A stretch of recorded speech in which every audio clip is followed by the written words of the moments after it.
Some viewers may find the following video disturbing. Viewer discretion is advised.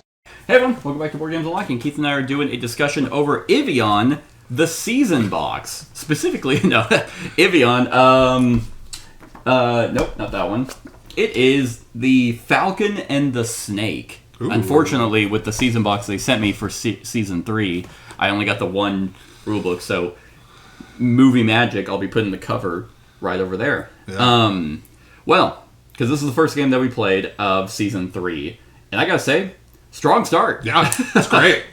This might have been one of the more fun ones we've done.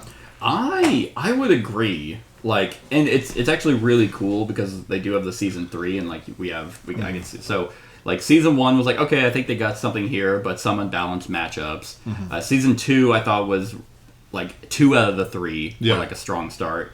I know you didn't like the forest person. I like the forest character. And then the Falcon and the Snake. And then the other 2 are the bear and the badger. Okay. And then the noose and the goose. Ooh. So there's another archer in that one. Interesting. But in this one, it's a Fletcher, so an archer, against a baron, and they were both great. Yeah, I had a good time with the baron. I ended up getting my ass ate, but I never felt out of it. Really, I mean, honestly, just that last round, because we were close. Yeah. You did a bunch of damage right at the start, and then I kind of slowly caught up to you, and then we stayed pretty even through the rest of the fight. It's just that I was able to do a lot at the end. Yeah, no, exactly. You were able to capitalize on that, and if this one felt like it was anyone's game, where it's it could have easily been me. It could have very, very easily been. Yes. Yeah. And that's just kind of how these games come out with the cards, because I was through this one I felt towards the end, for sure, I was struggling for mana, and I was okay, is there just a lot of not mana gain in this? No, there are. There's literally one in here. I think it's called Breathe. Where was that? I actually got that card from you. Oh, did you? Yeah. Oh, man, how nice. It's right here. Yeah, you spend 1, you gain 3. Yep. You may only play if no enemies are within 2 tiles of you, and that would have been fantastic. I have a lot of counters. I have a lot of attacks that are counters, like a quick shot. I didn't really get a lot of counters. I don't know if he really had any, which would have been interesting. But he has a few immediates. Yeah, but no explicit counters. Yeah. But the real gimmick with the Fletcher is they have this Master Arrow deck of 2 decks of 7 cards each. That is the fletching, I think is what it's called, of the feathers in it, and then the tip, the arrowhead. And you create different combinations of that. I was only able to, in this game, pop one off. The second one, and luckily you're not stuck with where you get. If I act I was oh, I don't want this arrowhead, I could have cycled and drawn a different one. But I was trying to get this one off because it was deal 4 more damage and return a card from your discard to your hand, and deal 7 damage to target enemy. Nice. So it would have been 11 damage, and you would have traveled 2 away from me, and I would have gotten a card back from my discard. So but that's just that combination. I think between the 2. The Fletcher, I think, is the more creative one. I agree. I mean, really, the Baron is just chase, damage, poison. Yeah. Yeah, they do a lot of dot damage with poison. Well, you have that combo. The combo effect. The combo was really cool. I got it to pop off a few times. And that was it. One of them was devastating. Yeah. It was basically a lot of damage and then a bunch of control. Yeah. And I'm And then I think the next to last round, I was able to get you to discard your hand. Yeah. Because you had 2 cards left, and it was just discard 2 cards. Yep. I mean, one of them was a counter that I couldn't ever really pull off because it had to be basically a stun bomb. It had to be something not targeting me specifically. Yeah. And the other one was a way to draw a card and gain a luck, but it gave me an action. And that's what I was trying to do, because I was okay, if I play that, then I get some mana, then I can pop this off. Yeah. And then you made me discard, and then I literally drew the same 2 cards in a row, and I'm yeah. Which, again, the cards I drew were not bad. They just weren't situationally they preferred. Just weren't what I was needing. Yeah. And then you had more control, so I wasn't gaining anything from my bravado. Therefore, and I wasn't drawing attack cards, so I couldn't even put Ivy Brew on you. Yeah. So it was just a recipe of disaster for me. But this, again, felt okay, that was just this game. Yeah. in other games in the past where it's like, I don't see how this character wins. Yeah. I think it's very... There is a very real world where the tables were turned. Exactly. This felt like a balanced match. Yes. So, which is really cool to see that they've honed it in a little bit. Again, I don't think any of the characters in the other 6 boxes are bad. They're just core box matchups. Yeah. Don't seem to mesh well. So I'm very curious to see how these characters do when they're facing off against previous boxes. Mm-hmm. Because we're still planning to do that tournament, which I'm very excited for because this game is just an absolute blast. But I would say for sure that if you're going to hop into Ivion, this is a great one. Starting off good. 3, yeah. The Crossroads season is pretty sexy. So we'll let you know how that changes with the next 2. Keep an eye out for the other 2 boxes to see if they just feel like absolute trash.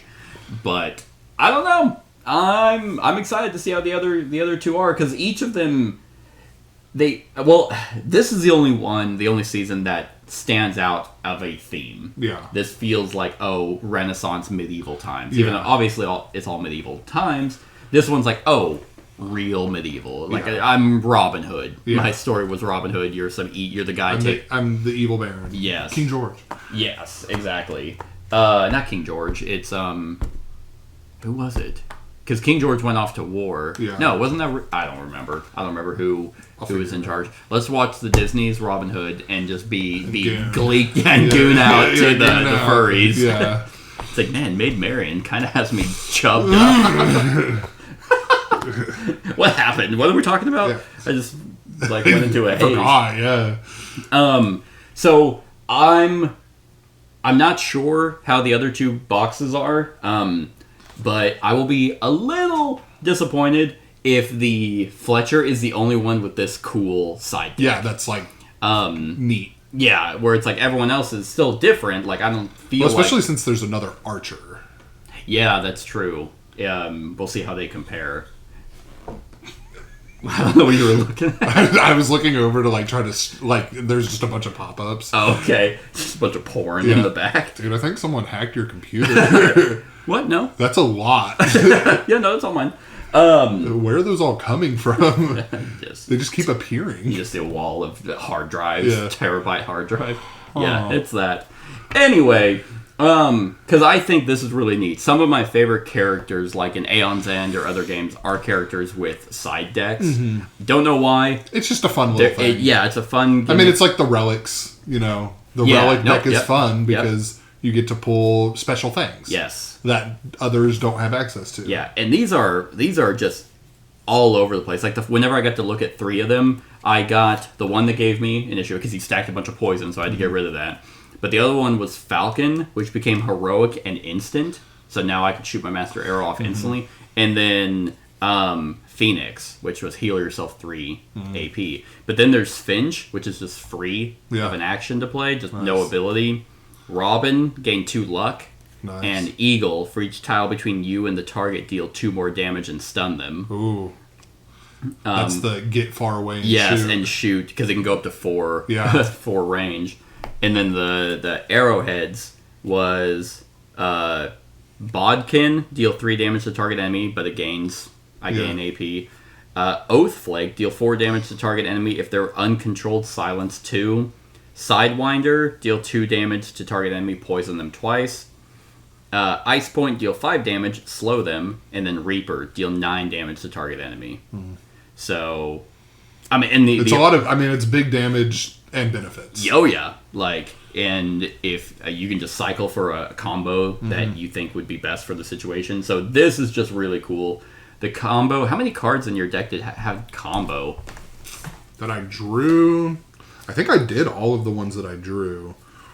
Because those were just nasty. They were they were pretty detrimental. Actually, I played 3. Okay. And that was all of the ones that I played. Yeah, especially if you just don't have counters, innate counters, then letting them combo off and just fuck you up. That's a bad time. Oh, here's a counter. I did find a counter. Oh, okay, cool.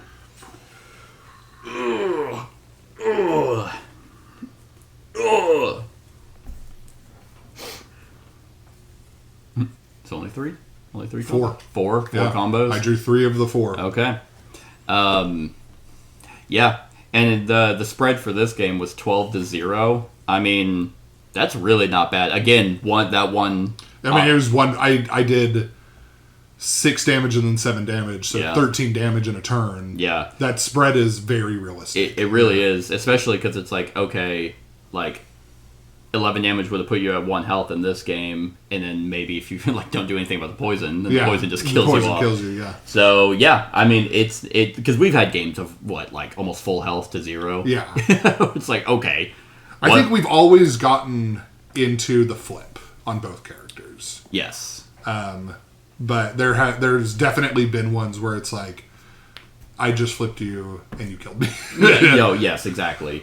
And that's either just not, different play styles on who the fighters are, or just feels super unbalanced. Yeah. I feel like that's more the case in Season 1 than it is sure. the others. But yeah, like, Falcon and the Snake, super sexy. On a scale of 1 to 10, what are you giving this one? Throw a 9.5. 9.5. God damn. It's very fun. It was very fun. I liked all of the stuff.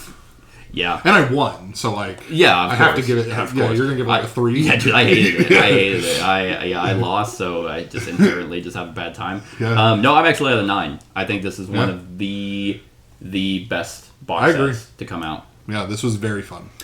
So that's it, everyone. That's our thoughts on the Falcon and the Snake for Season 3. I mean, it's just so wild how I've done a complete 180 on Ivion. Because I you played it at Gen Con. Loved it. And, yeah. I'm like, this is perfect. Then I got it. I bought the fucking unbalanced one that they don't even sell anymore. And I was like, this game fucking sucks. Yeah. And then I was like, I guess I'll try it again. Actually, no, I played this one at Gen Con. I did a demo of this. Yeah. And I was like, I guess I'll get it again and check it out. And it's fantastic. So I'm really hoping that they're not like, Season 3, we're done. Yeah. Like, continue to put stuff please just keep pumping this out. Make the you guys are getting better and better. They really are. And as of right now, these 2 characters don't feel like any of the other 6. Mm-hmm. I agree. So that's our thoughts on Falcon and the Snake. Let us know what you think of it in the comments below. Other than that, like, comment, share, and subscribe, and have a wonderful whatever time of day that's for you. Hey everyone, thank you for watching, and I really hope that you enjoyed the video. If you would like to see more of my content, go ahead and click that subscribe button and the bell to be notified whenever I upload any new content.